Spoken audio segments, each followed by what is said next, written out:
इसमें कहीं कोई केवल बक्सर में नहीं, पूरे देश में मोदी जी हार कौन से चुके हैं। मुद्दे होंगे जो कि जीतने के बाद आप लोग सर्वप्रथम लोगों ने उसे आरोप आगे लगाया कि यहाँ की लापरवाही के कारण बच्ची का जान चला गया।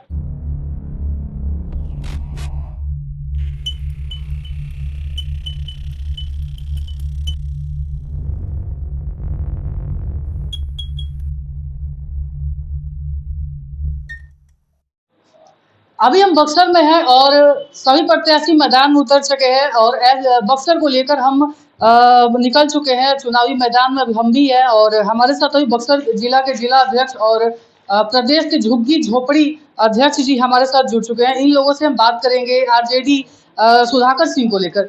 किस तरह इन लोग जो इस बार सुधाकर सिंह का प्रचार प्रसार कर रहे हैं। अच्छा, अभी सुधाकर सिंह जी क्षेत्र में निकल गए हैं, किस तरह से आप लोग प्रचार प्रसार कर रहे हैं? अभी जनता की आवाज बन करके हम लोग जनता के बीच में जा रहे हैं। जनता हमारी बात सुन रही है और बहुत ही भावुक मन से जनता कह रही है कि सुधाकर जी, आपने जो किसानों के लिए किया है, हमको लगता है कि 70-80 साल में किसी ने नहीं किया है।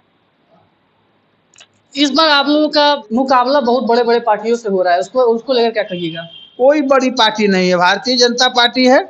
लड़ाई सीधे सीधे इंडिया वर्सेज एनडीए में है और एनडीए अपनी हार स्वीकार कर चुकी है। इसमें कहीं कोई केवल बक्सर में नहीं, पूरे देश में मोदी जी हार चुके हैं।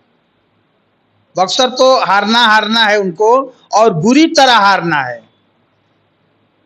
अभी जो एनडीए के प्रत्याशी है उनका खुल करके जनता विरोध कर रही है। बिल्कुल, जनता विरोध करेगी भी। आप कितना ही समझौता कर लेंगे लेकिन जनता आपका विरोध करेगी, क्योंकि आपके 10 साल के जो काम है वो काम जनता ने नकार दिया है। आपने कोई काम किया ही नहीं है, इसलिए आपका विरोध हो रहा है। और हमने जो जनता के लिए किया है, चाहे किसानों के खाद का मामला हो, किसानों के अनाज का उचित मूल्य का मामला हो, उनके फर्टिलाइजर का मामला हो, ये सारे विषयों पर हमारे जो उम्मीदवार हैं वो मंत्री पद उन्होंने छोड़ दिया था और नीतीश कुमार जी को कहा कि इन समस्याओं का अगर निदान आप नहीं करेंगे तो फिर मंत्री से रहने से मुझे क्या फायदा है। उन्होंने कुर्सी को लात मार दिया। जनता आज इसी को देख रही है और भारी आशा की निगाह से सुधाकर सिंह की तरफ देख रही है। जनता भारी मतों से सुधाकर को जिताएगी, इसमें कहीं कोई दो मत नहीं। अच्छा, कौन कौन से मुद्दे होंगे जो कि जीतने के बाद आप लोग सर्वप्रथम उसे आगे रखिएगा? सबसे पहला मुद्दा हमारा होगा किसानों का के अनाज का उचित मूल्य दिलवाना, सड़कों का अच्छा निर्माण हो, उनके अनाज का मार्केटिंग बाजार खुले। ये हमारा सबसे सर्वोपरि मुद्दा यही होगा। बच्चों की पढ़ाई और बच्चों का स्वास्थ्य, ये भी हमारा एक मुद्दा होगा। स्वास्थ्य और शिक्षा की आप बात कर रहे हैं, स्वास्थ्य और शिक्षा भी यहाँ पर बदहाली की स्थिति में है, क्या कहिए? अभी 17 महीना में तो हमने सुधार दिया था।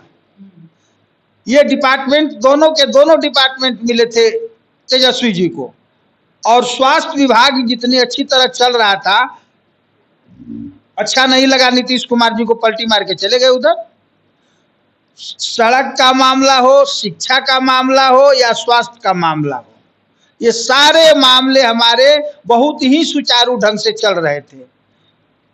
17 महीना में जो 17 साल में भारतीय जनता पार्टी के साथ रह करके नीतीश कुमार ने नहीं किया था, उसको हमने करके दिखाया और जनता हमारी मांग पसंद कर रही है। हमको 40 सीट पर एनडीए लड़ रहा है, हम 40 के 40 सीट जीतते जा रहे हैं।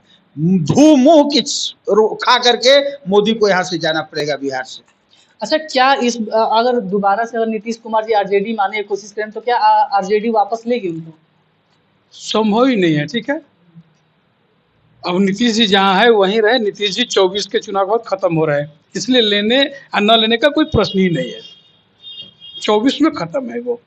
इस बार युवाओं को आरजेडी पर कुछ ना कुछ उम्मीद लगा है कि आरजेडी हमारे लिए कुछ करेगी। देखिए, आरजेडी ही तो कर रही है। हमने 17 महीना में युवाओं को रोजगार दिया। जो वादा किए थे हम 10 लाख के, वो 17 महीना में 5 लाख से ऊपर नौजवानों को नौकरी दे दिया हमने।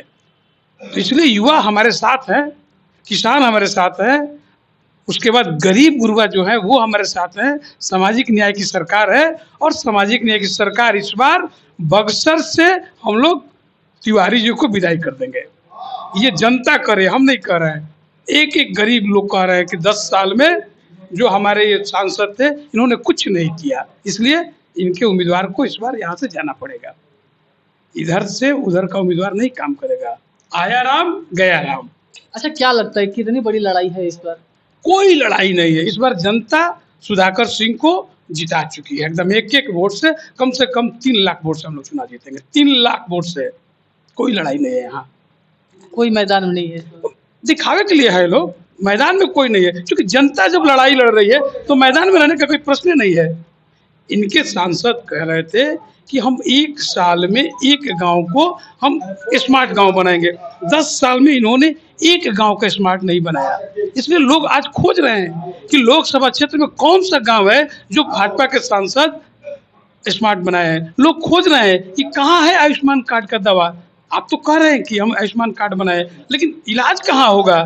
लोग खोज रहे हैं कि जो पुल बन जाना चाहिए 2.5 साल में, वो 10 साल में अभी तक नहीं बन पाया। इटाड़ी गुमटी आपका उदाहरण है, चौथा उदाहरण है। इसलिए काम ये कुछ नहीं किए हैं, सिर्फ जुमलाबाजी किए हैं। तो इस बार नहीं चलेगी जुमलाबाजी इनकी। अच्छा, शिक्षा और स्वास्थ्य को लेकर क्या बोलिएगा? देखिए, कैसी स्थिति है बक्सर में भी शिक्षा और स्वास्थ्य की? निश्चित तौर से जब हम सरकार में थे, हम तो 17 साल 18 साल से बाहर थे सरकार में, लेकिन 17 महीना में जब हम आ गए तो आप देखे होंगे हमारे नेता आदरणीय तेजस्वी जी रात में हॉस्पिटल में जाते थे। उससे एक माहौल बना था, लोगों को डर था कि हम ड्यूटी अपना करें। लेकिन आज तो 6-7 दिन पहले बक्सर हॉस्पिटल में देखे, अभिभावकों ने आरोप लगाया कि यहाँ की लापरवाही के कारण बच्ची का जान चला गया।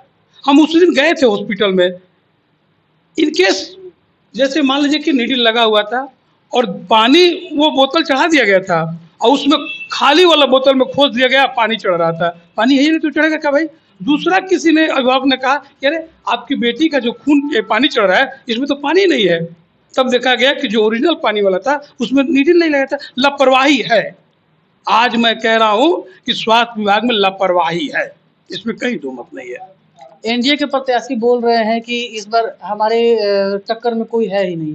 देखिए, एनडीए के प्रत्याशी जी 3 बात बोले हैं। एक बात बोले कि जो हमारे पूर्व जो एमपी थे उनके साथ मैं 30 साल काम किया हूँ, वो हमारे गुरु हैं, वो हमारे बड़े भाई हैं। 3 बात उन्होंने कहा था। और 2 मिनट के बाद जब पत्रकारों ने कहा कि आपके गुरुजी इतने बबूल के कांट बो दिए हैं पूरे क्षेत्र में कि आप जिधर जाइएगा कांट ही कांट मिलेगा, तो उन्होंने कहा कि नहीं ये मेरे गुरु हैं, ना बड़े भाई हैं, इनसे मेरा परिचय भी नहीं है।